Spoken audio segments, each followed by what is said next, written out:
God sent his son. They called him Jesus. He came to love, heal and forgive. He lived and died to buy my pardon. An empty grave is there to prove my Savior lives. Because he lives, I can face tomorrow. Because he lives, all fear is gone. Because I know he holds the future, and life is worth the living just because he lives. How sweet to hold a newborn baby and feel the pride and joy he brings. But greater still, the calm assurance this child can face uncertain days because he lives. Because he lives, I can face tomorrow. Because he lives, all fear is gone. Because I know he holds the future, and life is worth Magandang tanghali po sa ating pong lahat, mga kapatid, mga kaibigan dito po sa FB, ang aking mga kapamilya po sa Triumphant Church Ministries International. Maraming salamat sa inyong pagsubaybay sa ating programa sa tanghali pong ito. I welcome each one of you, nasaan man po kayo, dito po sa Luzon, Visayas, Mindanao, o dili kayo po ay sa ibang panig po ng mundo. Ito po ang inyong kapatid kamanggagawa, si Bishop Vic Rabara, nag-aanyaya sa ilang minuto na ating pong pagtalakay. At ang tema po, ang topic na nais ko pong pag-usapan po natin ay the results of the resurrection of Jesus Christ. Ano-ano po ba ang mga naging resulta sa muling pagkabuhay po ng ating Panginoong Hesus mula sa mga patay? Ano po? Today, ang tawag po ay Easter Sunday. Yung iba man ang tawag po nila ay Resurrection Sunday. Ano man po ang tawag po natin, ang mahalaga, kapag binasa po natin ang banal na kasulatan ng Biblia, ang Panginoong Hesus ay muling nabuhay mula sa mga patay.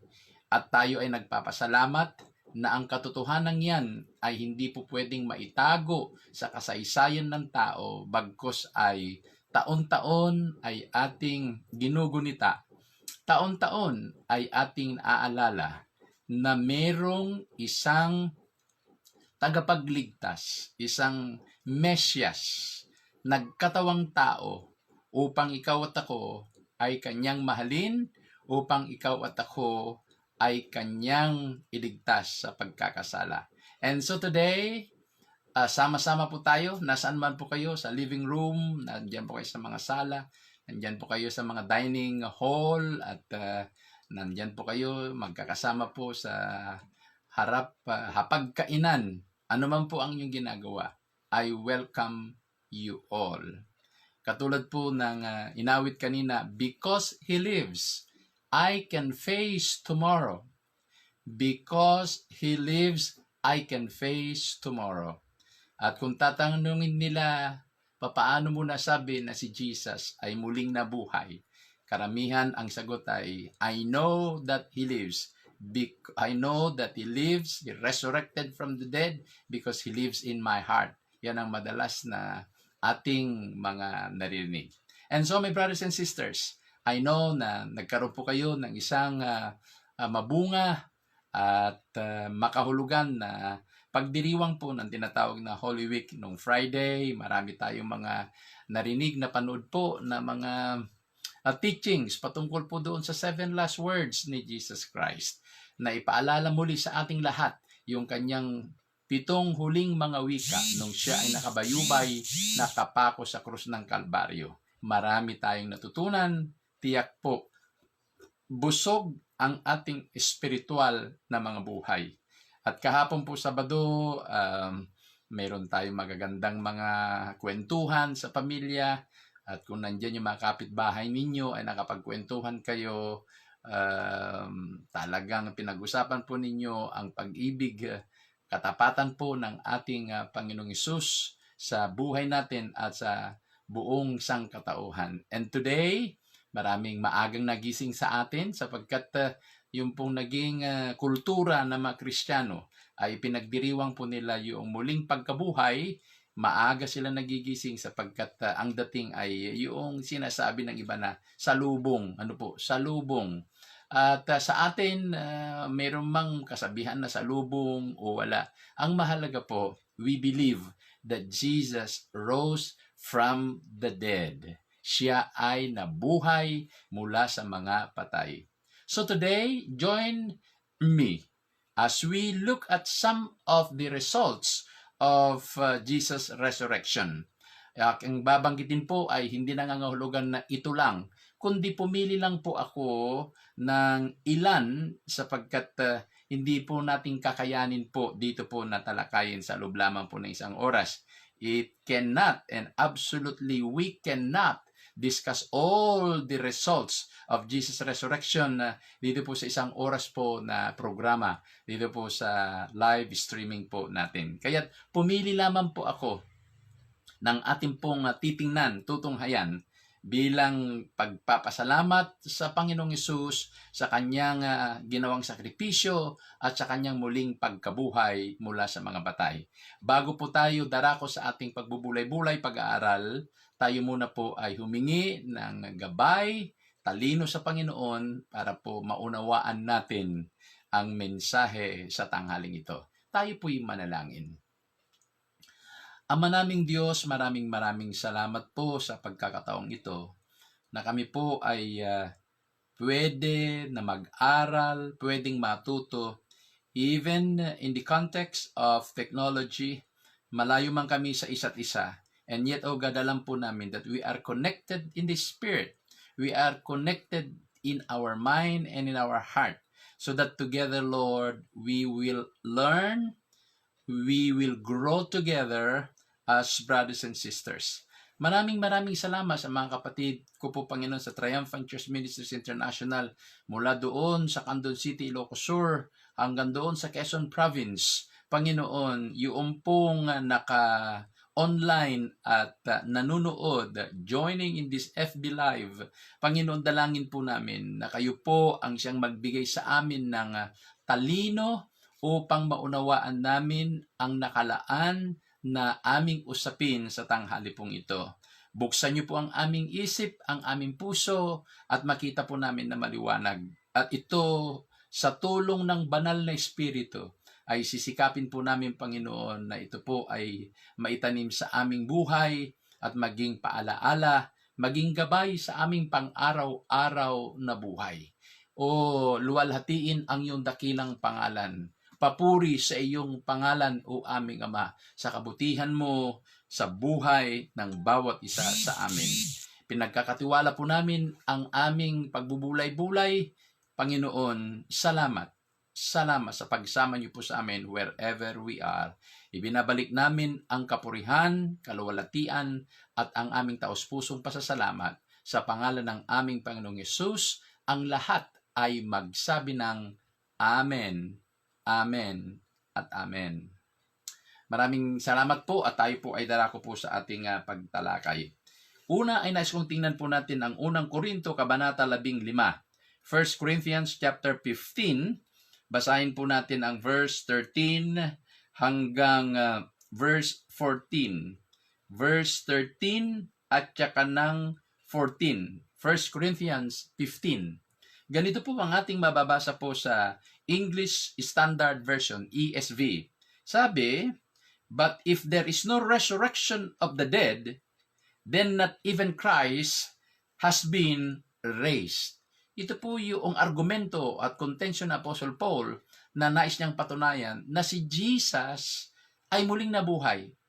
Muling nabuhay. At merong resurrection. Dahil ang sabi niya na kung walang pagkabuhay, sabi niya, si Jesus mismo ay hindi dapat muling nabuhay.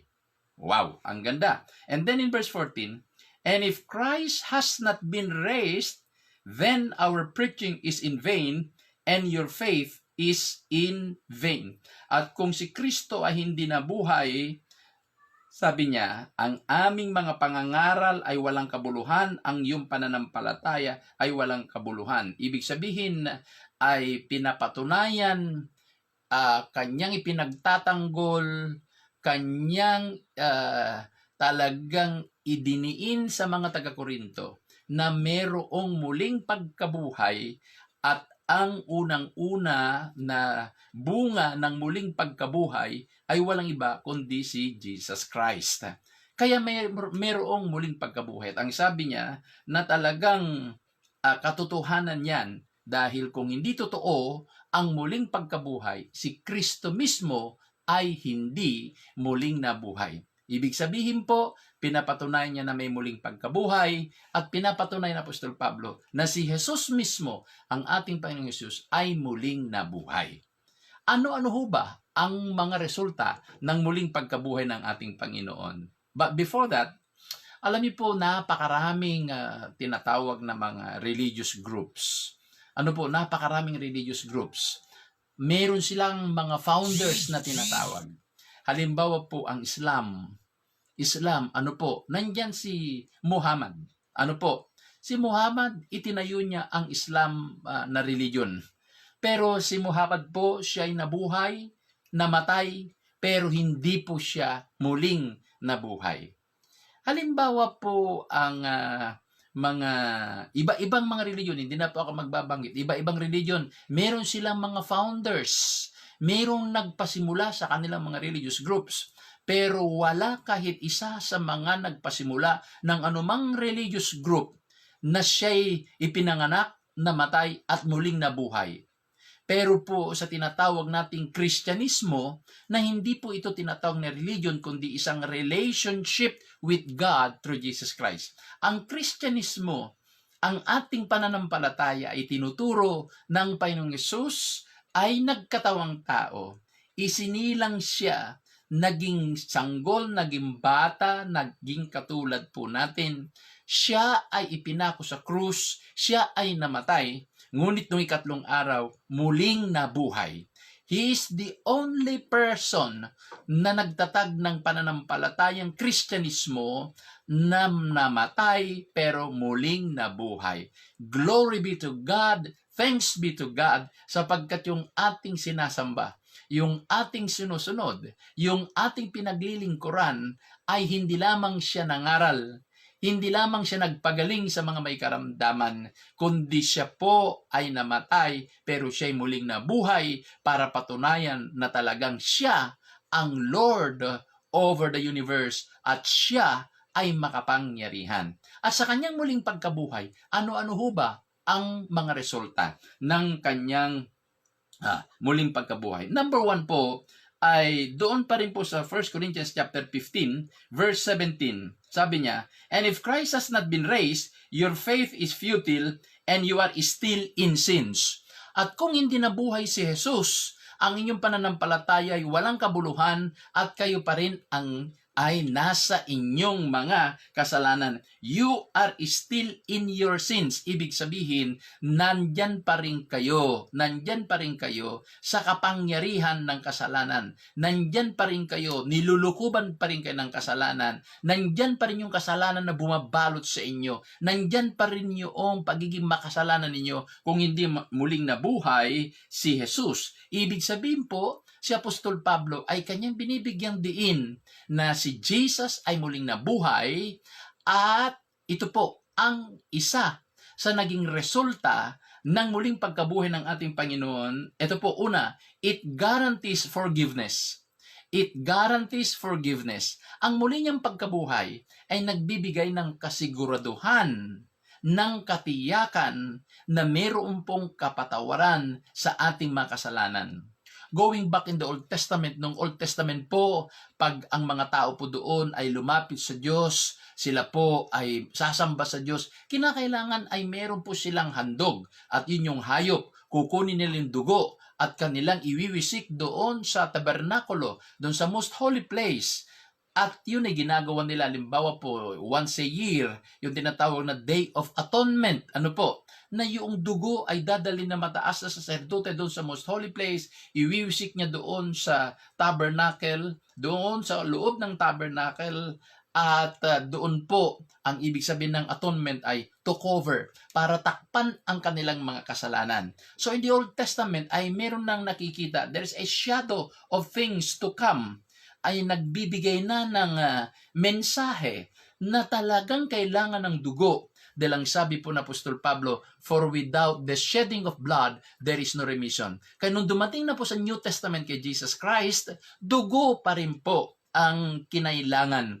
At wala ng ibang dugo, hindi na dugo ng hayop, kundi dugo na mismo ng tao, at yan po ang ating Panginoong Hesukristo. At doon sa pagdanak ng kanyang dugo, ano po, yun po ay hindi nagtakip sa ating makasalanan, hindi po niya tinakpan yung karumihan, kundi ang ginawa ng Panginoon sa kanyang dugo ay hinugasan, nilinis, pinatawad, inalis ang lahat po ng ating mga kasalanan. Ano po? Pinatawad niya tayo. So the resurrection of Jesus Christ, ano po, guarantees forgiveness. Ikaw at ako, nung tinanggap mo si Jesus as Lord and Savior at sumampalataya ka na siya ay namatay at siya ay muling nabuhay, nagkaroon ka na ng kapatawaran sa lahat ng iyong kasalanan. Hindi 99%, kundi 100% sa ating mga nagawang kasalanan. At ito pong tatandaan natin, kasalanan natin noon, kasalanan natin ngayon, at kasalanan natin bukas, kasama na po lahat yan sa pinatawad ng ating Panginoon. Our only responsibility is to accept and to recognize na tayo po ay nagkasala and come to the throne of God at sasabihin po natin sa Kanya. At dahil sa inaamin natin na tayo nagkasala, inaamin natin na meron tayong pagkakamali, yung dugo ng ating Panginoong Hesus at yung muli niyang pagkabuhay ay sapat para ikaw at ako ay mapatawad sa ating mga kasalanan. Salamat sa Panginoon. Walang anumang bigat o walang anumang klaseng kasalanan hindi niya kayang patawarin. Maliit o malaki, kayang-kaya ng Panginoon na patawarin dahil sapagkat yan ay kasama sa blessing, kasama sa resulta ng kanyang muling pagkabuhay. Repentance. Pangalawa po sa Romans chapter 4 verse 25. Romans chapter 4 verse 25. Meron din tayong makikita po dito. Ano po? Romans 4:25. Ang sabi niya, who has delivered us, ang nagsasalita po dito is Apostol Pablo, who was delivered up for our trespasses and raised for our justification. Who was delivered up for our trespasses, para sa ating makasalanan, and raised, siya muling nabuhay for our justification, para tayo ay pawalang sala. Ano po? Para gawin niya tayong malinis. Ano po? Pangalawa, na blessing o resulta ng muling pagkabuhay is not only forgiveness. Number 2, it guarantees justification. It guarantees justification. Anong ibig sabihin ng justification? Ang ibig sabihin po yan na this is the act of God na pag ikaw ay pinatawad, ang tingin niya na sa'yo ay napakalinis mo na tila bagang hindi ka nagkasala kahit nung una pa man.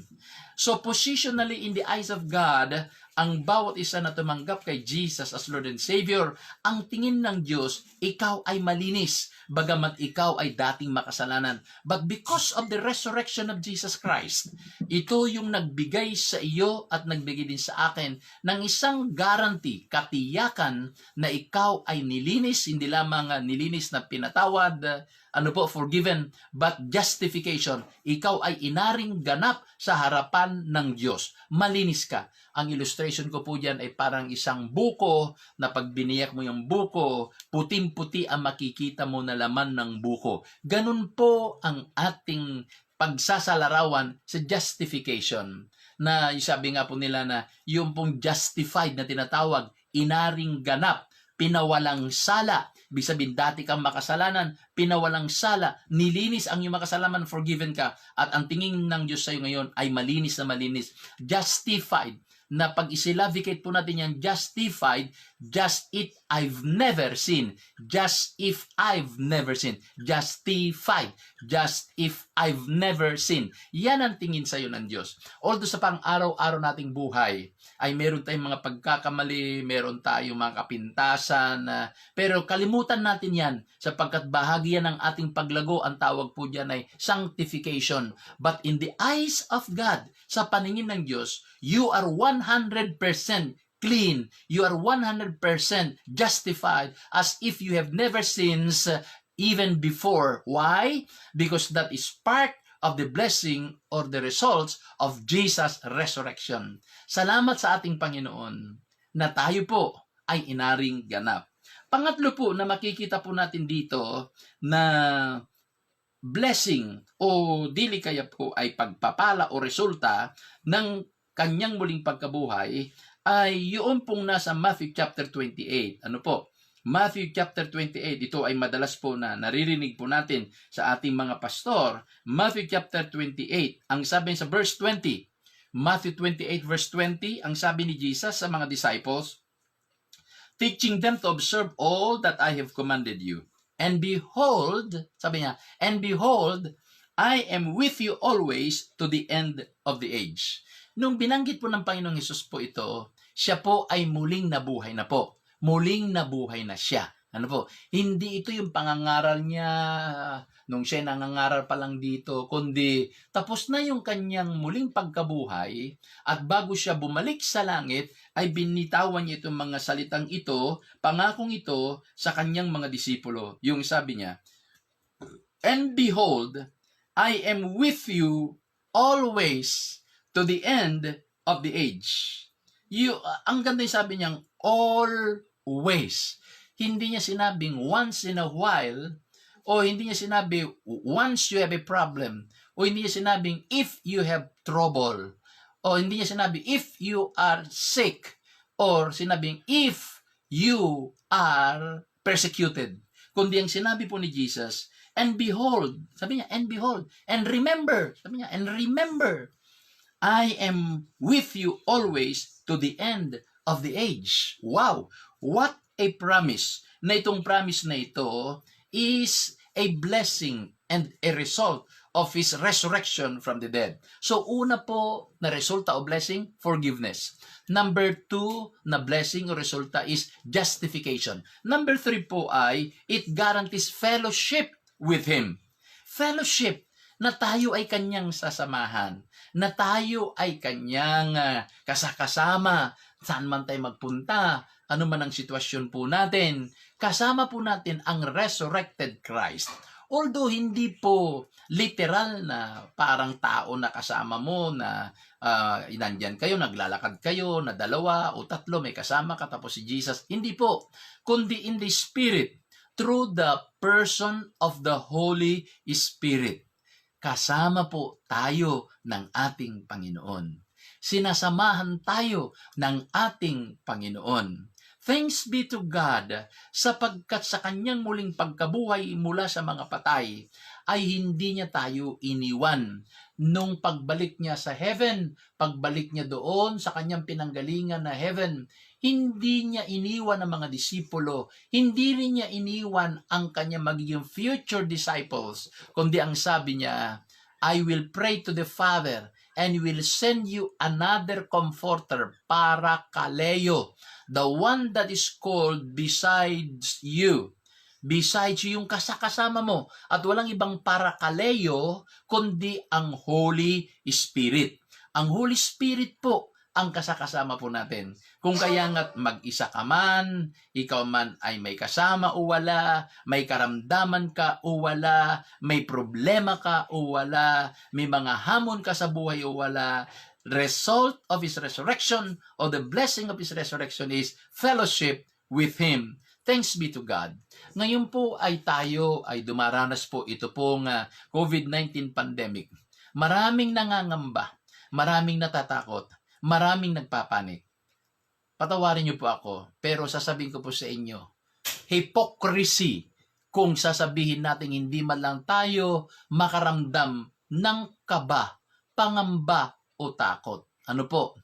One way or the other, ay nakakaramdam tayo ng kaba, pangamba. Ang tanong natin, ano kaya ang susunod na mangyayari? Dati, ang quarantine ay hanggang April 14, in-extend hanggang katapusan ng April. Nagtatanong tayo, matatapos kaya ng April 30? Ano kaya kung darami pa ang lalabas na infected, darami pa ang mga masasawi dahil sa COVID-19 na ito. So nag-iisip tayo, maaring ma-extend sa May. Nangangamba tayo. Minsan ay tinatamaan tayo ng kaba, ng takot sa ating mga puso. As I have said, hypocrisy na lang on our part kung sasabihin natin na hindi man lang tayo makaramdam bilang tao. But ano man po yan, may takot, may pangamba, may panic. Pero sa gitna ng mga ganitong karanasan natin, yung pangako ng salita ng Diyos, pangako ng Panginoon na nakasulat sa salita ng Diyos, hindi po mababago. Ang salita niya, ang pangako niya, hindi pwedeng mabago dahil sa mga sitwasyon, dahil sa mga sirkumstansya, dahil sa mga pangyayari sa ating kapaligiran.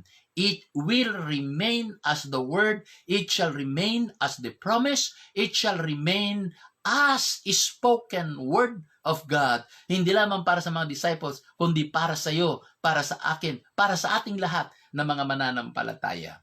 So the resurrection of Jesus Christ, guarantees repentance, guarantees, mga kapatid, justification. It guarantees fellowship with Him. Kasama natin ang Diyos. Kaya nga may awit kasama natin ang Diyos. Diba? Ganon. Di ako matatakot, di ako mangangamba, kasama natin ang Diyos. Diba? Tapos sabi niya, dumaan man ako sa ilog, di ako malulunod, dumaan man ako sa apoy, di ako masusunog. That song declares the truth of Jesus' word na tayo ay kanyang sasamahan. The fellowship of Jesus is always with us. Kaya sa gitna ng takot, pangamba, nandyan ang ating Panginoon. At sa Kanya nating sasabihin yung mga pangamba natin. Sa Kanya nating sasabihin yung takot natin. Sa Kanya nating sasabihin yung ating uncertainties because God, Jesus, the Holy Spirit cares for you and for me. That's one of the blessings or the results of His resurrection.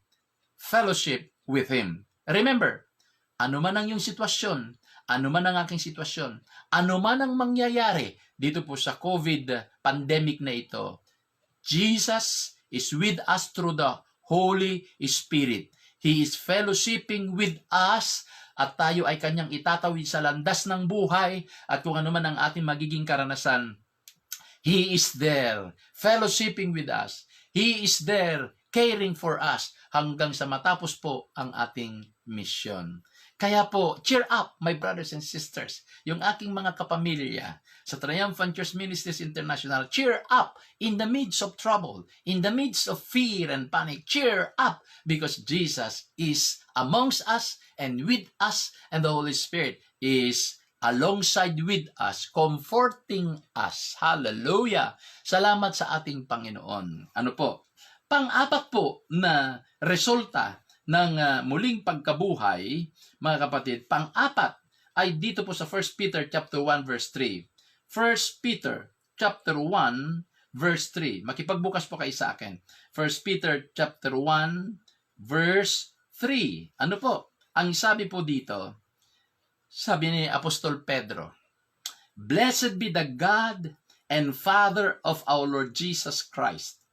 According to His great mercy, He has caused us to be born again."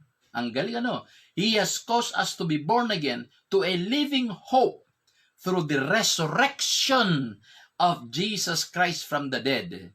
Let me repeat yung second part ng verse 3. He has caused us to be born again to a living hope through the resurrection of Jesus Christ from the dead. Ang galing ano po. He has given us the living hope. Living hope. In other words, it is active. It is active. It is dynamic. It is present. Ano po? It is living. It is not only yesterday, not only for today, but tomorrow. Because it is a living hope, buhay na pag-asa through the resurrection of Jesus Christ our Lord. So ang pang-apat po na blessing o resulta ng muling pagkabuhay ni Jesus Christ is this: it guarantees hope. It guarantees hope. Nagbibigay siya ng kapanatagan, ng katiyakan na meron tayong pag-asa. May pag-asa. Yung hope po dito ay hindi yung katulad ng hope na pagkaintindi natin dito po sa mundo. Yung hope natin dito ay ganito. Halimbawa, may lakad tayo sa Lunes. May lakad tayo sa Lunes. Sama kayo Yan, ganyan. Sama kayo Ang maaaring sagot ng iba I hope, pag nagkukumustahan na, kumusta yung mga ganito? Kumusta? Hopefully po, sasama po sila. Ano po? Hopefully, sasama sila. Ang ibig nilang sabihin po ay 50-50. Hindi sigurado. Yung sinabi niya, I hope we can come. I hope that we shall be there. Yun ay walang kasiguraduhan. Pero yung sinabi po ni Peter dito sa chapter 1 verse 3, ito yung absolute. Absolute. It is true. It is fixed. It is 100% na talagang it shall come to pass. Yung hope po dito na tinutukoy ay yung po talagang guarantee na talagang whatever God has promised, whatever God has spoken, it shall come to pass. Yan po yung ibig sabihin ng hope. Hindi yung 50-50 na pwedeng mangyari, pwedeng hindi. No. Kundi yung hope dito, it shall happen. It shall be fulfilled. It shall be completed. Yan ang ibig sabihin po yan. Nang sabi ni Apostol Pedro, through the resurrection of Jesus Christ from the dead. In other words, doon sa kanyang muling pagkabuhay, ito ay nagbibigay ng pag-asa. Ang unang pag-asa dito, mga kapatid, ay yung pag-asa na totoong merong muling pagkabuhay. Pag-asa ng buhay na walang hanggan. Na hindi po natin pwede sabihin na siguro pupunta ako sa langit o siguro o hindi. Hindi po, kundi 100%. It guarantees hope. Why? Because Jesus Christ is our living hope. Thanks be to God. Mga kapatid, alisin natin ang pagdududa, alisin natin ang pag-aalinlangan, alisin po natin ang agam-agam. Let us fix our eyes, our attention, our faith on Jesus Christ. Let's focus our faith and our eyes to the resurrected Christ, the Christ who gives us the living hope. Salamat sa ating Panginoon. Ikaw at ako ay may pag-asa. sa gitna ng COVID-19 na ito, meron tayong pag-asa. May magandang bagay na ginagawa ng ating Panginoon. Meron siyang ginagawang mabubuting bagay sa buhay mo, sa buhay ng aking pamilya, sa buhay ng iyong pamilya. Alam niyo po, sa panahon nitong COVID-19 na ito, ang talagang direktamenteng tinaman dito po ay yung pong mga kababayan po natin na no work, no pay. Katulad, halimbawa, tricycle driver. Kung hindi siya lalabas na mag-drive, wala siyang kita. Katulad ng mga jeepney driver, taxi driver, bus driver, pag hindi sila lumabas, wala silang kita. Yung mga involved sa construction, na pag hindi sila pumasok doon sa construction, wala silang kita. At sila po yung talagang masasabi po nating matindi ang tama sa kanila, sa kanilang mga kabuhayan. Alam niyo po, bilang bishop ng ating organisasyon, tinatanong ko ang ating mga pastor, kumusta ang kanilang mga kabuhayan? Kumusta ang kanilang pang-araw-araw na panggastos? Kumusta ang pang-araw-araw na kanilang kinakain? Tinatanong ko po sila sapagkat we care about them, we care about their family, we care about what's happening sa day-to-day sa kanilang buhay. At alam ko po na concern po natin ang ating mga kakainin. Kaya nandyan na sari-saring mga lumalabas na mga kwento-kwento, mga biro-biro, patungkol na po sa mga sardinas, bla bla bla. At talaga naman po, at tayo naman po na medyo nakakaangat ng konti sa buhay, huwag naman nating kalilimutan na tayo po ay mag-share ng ating mga blessings sa mga nangangailangan. Huwag naman po nating kalimutan na ibahagi po ang ating mga itinatago na mga pagpapala sa mga kapatid at sa mga kaibigan po natin na mga nangangailangan. Now, ito naman po ang nais kong bigyan ng pagbabalanse. Maliwanag po sa gobyerno sinabi, huwag tayong lalabas. Quarantine nga po para hindi kumalat, hindi tayo mahawaan, o dili ka hindi tayo yung manghawa sa iba. Gusto man natin na lumabas para tumulong sa iba. Pero sa kabilang banda, babalansihin natin na merong utos na dapat naman natin na tayo ay tumalima. Sapagkat kung baka naman mamaya sa kagustuhan mong tumulong doon, sa kagustuhan mong pumunta doon, ikaw naman ay nahawa. Anong mangyayari sa'yo? Baka in the end, sisisihin mo pa yung iba. Kaya ka nahawa dahil ikaw ay nagpamigay ng tulong. Maging matalino po tayo. Maging matalino po tayo. Ito po ang aking unsolicited advice. Ano po? Kung meron kayong pwedeng itulong, kung meron kayong pupwede na spare na blessing para sa iba, i-channel nyo na lang po doon sa mga tao na talagang yun ang kanilang ginagawa para hindi na kinakailangan na lumabas. You don't need to go out. You don't need to go where the people are.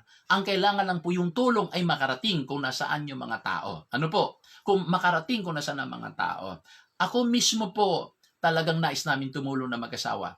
Pero ako ay pinapayuhan dahil sa aking medical condition, hindi dapat ako ma-expose sapagkat mababa ang aking immune system, sapagkat compromise ang aking kalusugan dahil meron din po akong diabetes. Pero tumutulong kami, but I don't need to go where the people are. Pero pinapadala namin ang aming mga tulong sa mga nangangailangan. Pagbabalanse lang po. You can always help people. You can always give to people kahit hindi ka lumabas. Pero ibigay mo yung kunting tulong mo doon sa mga tao na involved doon mismo sa pagtulong. Yan lang naman po ay unsolicited advice ko. Kasi baka mamaya po, magkaroon tayo ng guilty feeling, guilty conscience, na hindi tayo man lang makapunta, hindi man lang tayo makapagbigay. Hindi po ganun Dahil meron tayong dapat na balansehin. Ano po?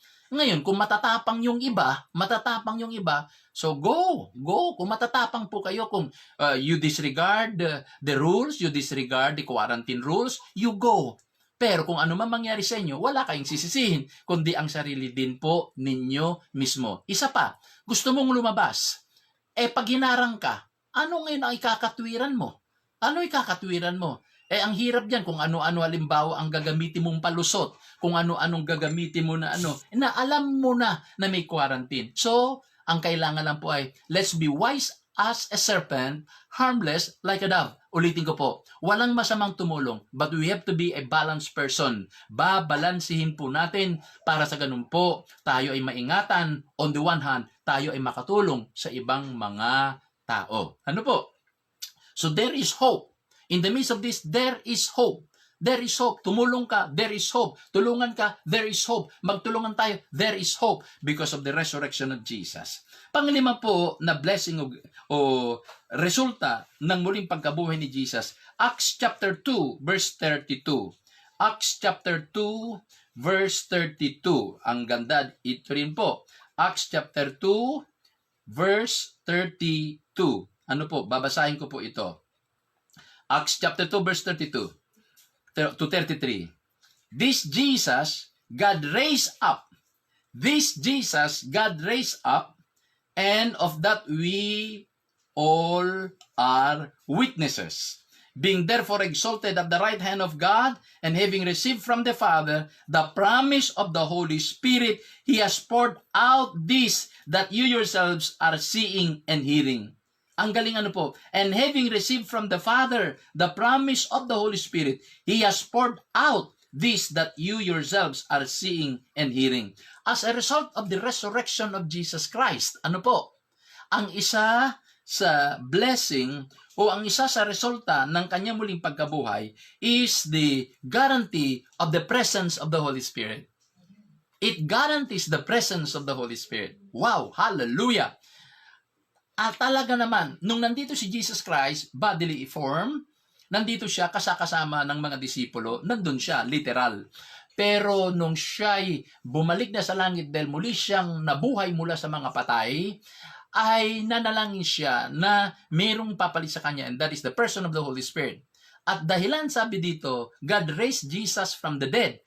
At natanggap na siya doon, at dahilan doon, ipinadala ang banal, ibinuhos ng Diyos ang banal na Espiritu na siyang kasakasama natin, na siyang nagpapatotoo, na siyang kasakasama, nangangaral na kasama po natin. It guarantees the presence of the Holy Spirit.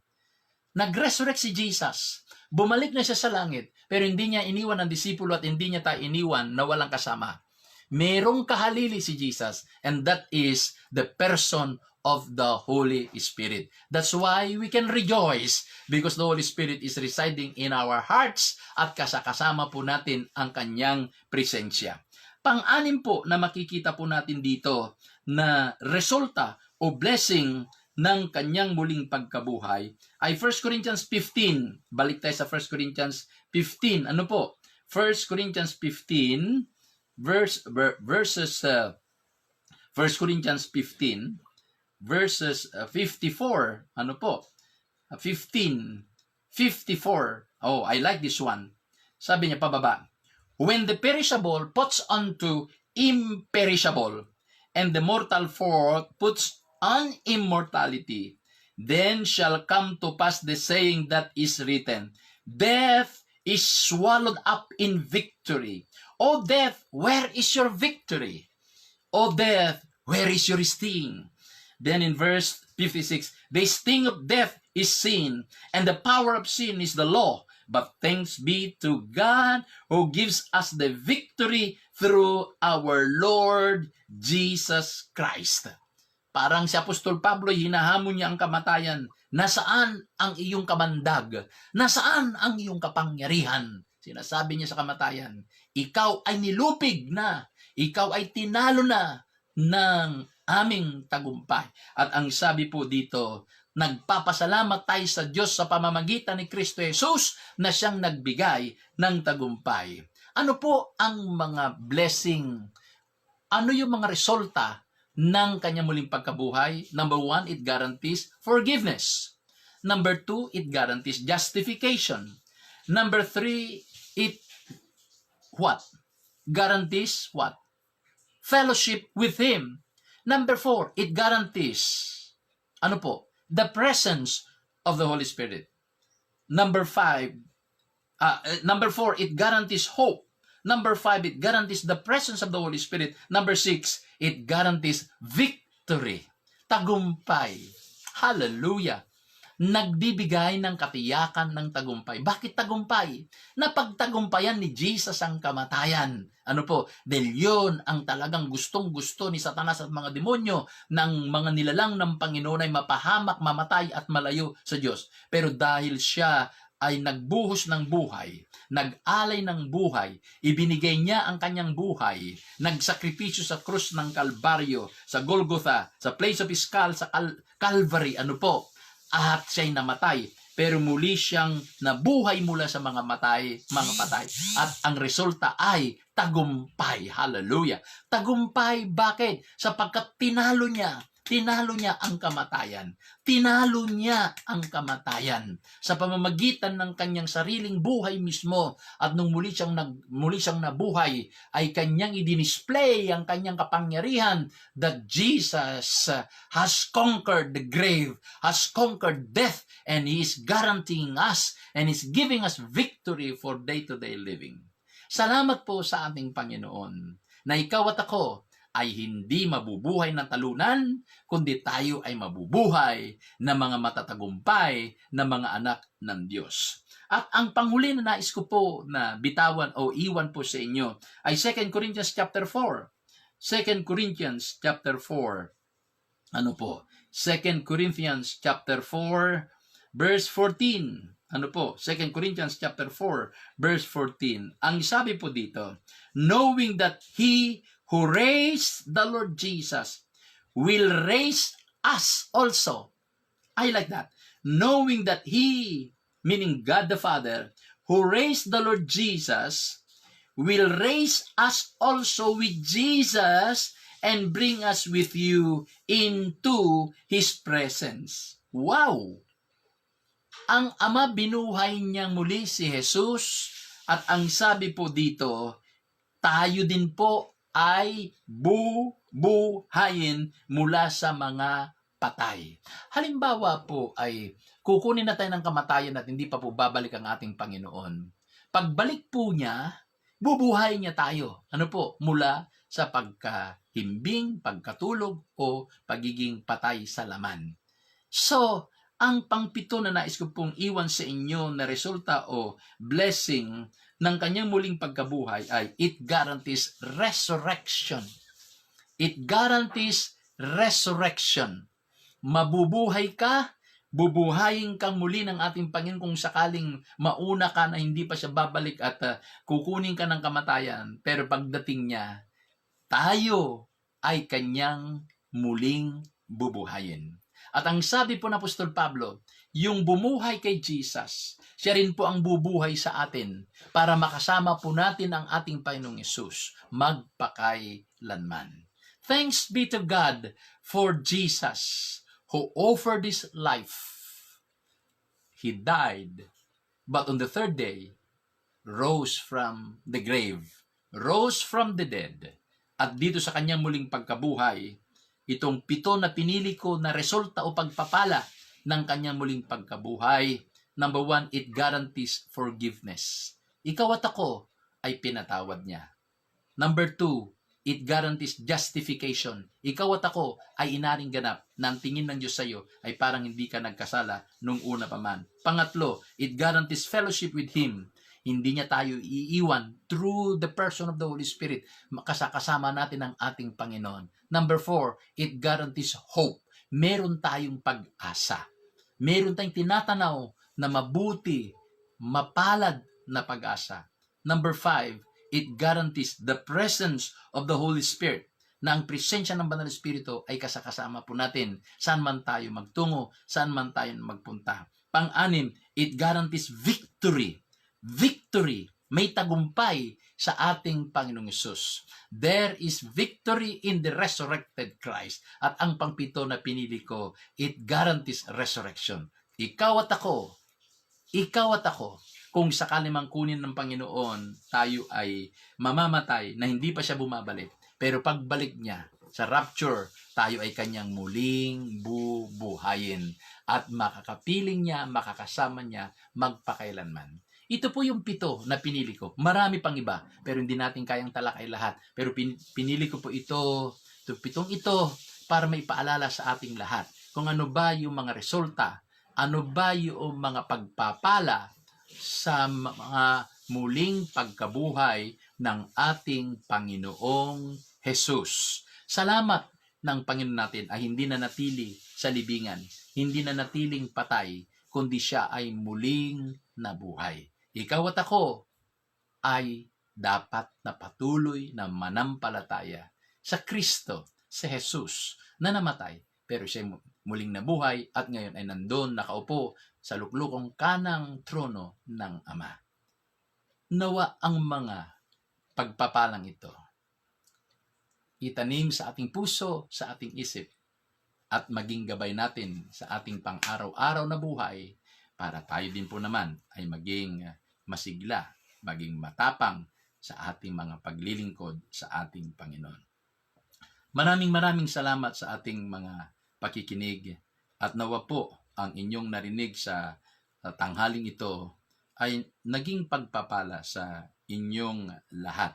Pagpapala sa atin, pagpapala sa iyo, pagpapala din po sa akin. Tayo po ay magpasalamat sa ating Panginoon sa simpleng panalangin. Manalangin po tayo. Ama, maraming salamat po muli sa inyong pagpapaalala sa amin. Totoo na ikaw ay hindi lamang po namatay, kundi ikaw ay muling nabuhay mula sa mga patay. Ikaw, Panginoon, ay nagpatunay na hindi kakayang lupigin, hindi kakayang talunin po ng kaaway, hindi ka pwedeng ibaon, Panginoon, ng kamatayan. Sapagkat ikaw ay Panginoon at ikaw ay mabuti at makapangyarihang Diyos. Salamat po at sa iyong muling pagkabuhay ay meron kaming ilang bagay na nakita na mga resulta o na mga pagpapala, Panginoon, at ito po ay para sa mga tao na magbabalik loob sa Kanya, para sa mga tao, Panginoon, na sasampalataya sa Panginoong Hesus, sa Kanyang ginawa sa krus ng Kalbaryo. Pag-amin na kami ay makasalanan, pagtanggap sa Kanya bilang Panginoong tagapagligtas, ito po ay mga responsibilidad po namin para sa mapapunta sa amin, matanggap po namin, makamtan po namin ang mga resulta o mga pagpapala na bunga ng iyong muling pagkabuhay. Salamat po sa iyo. Sa tanghaling ito, Ama, dinadalangin ko po ang aking mga pamilya, ang aking pamilya po sa Triumphant Church Ministries International, ang aming mga kapatiran, Panginoon, ang bawat miyembro ng aming church organization mula doon sa Candon City hanggang sa Quezon Province, Panginoon.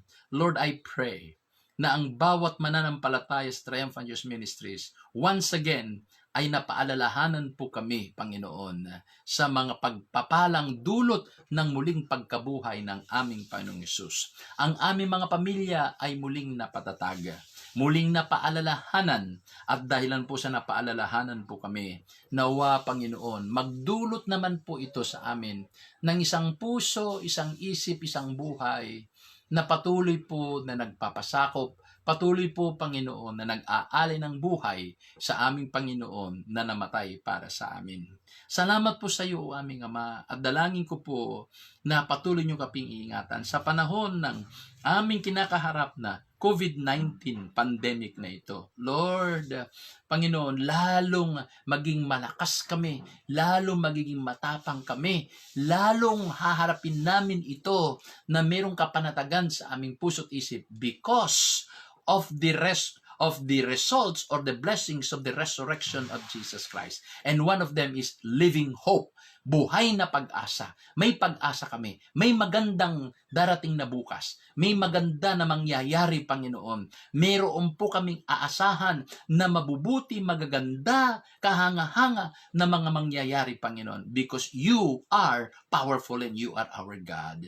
Salamat po sa iyo, Ama. I pray, Father God, sa aking kapamilya Triumphant Church Ministries, that you would bless them, O God. In the midst of our experiences these days, Lord, let your blessings flow upon their lives, upon their families, Father God. I decree and declare your blessings to be upon them. I decree and declare, Lord God, your shalom to be upon them, O God. Panginoon, na maranasan nila the overflowing blessings of the Almighty God. Hallelujah. The overflowing favor of the Almighty God. O salamat sa iyo at Panginoon, kami na mga anak mo, habang kami po Panginoon ay enjoying your overflowing blessings. Ama, nawa magkaroon kami ng puso at isipan na tingnan naman namin ang kapakanan ng aming mga kaibigan, mga community, Panginoon, at sa anumang pong kaparaanan ay we can share our blessing to them, lalong-lalo na po sa higit na mga nangangailangan.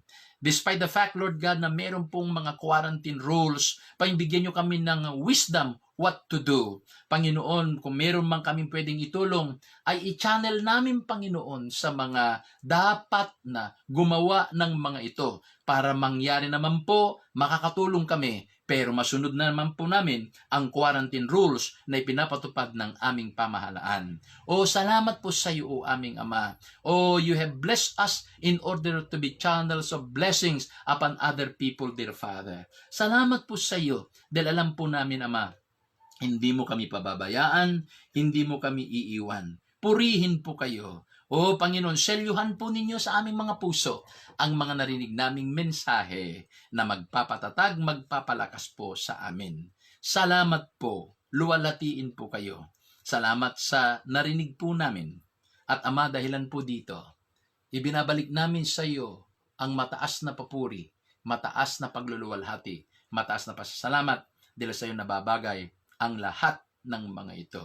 Ama, ito po ang aming panalangin sa pangalan ng aming Panginoon, ang muling nabuhay na aming tagapagligtas na si Kristo Jesus, at sa pakikipisan at gabay ng banal na Espiritu, ngayon at magpakailanman, ito'y panalangin namin.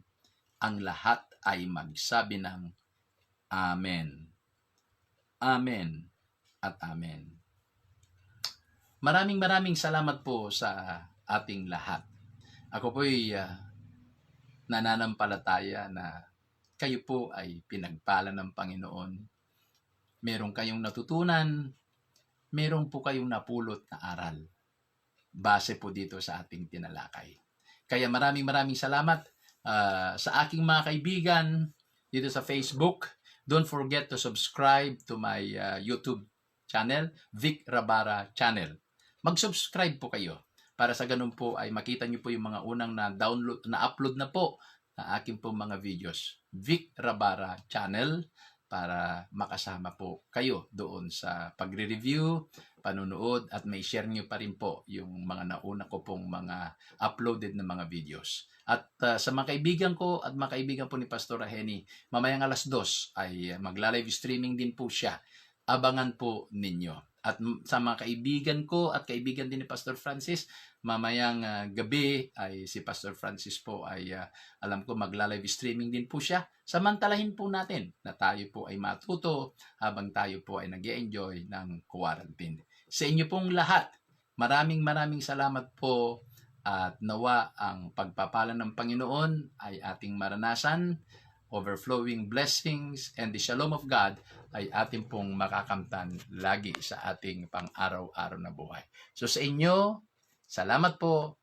Bye-bye for a while hanggang sa muli tayong magkita-kita. Pagpalain tayong lahat ng ating Panginoon.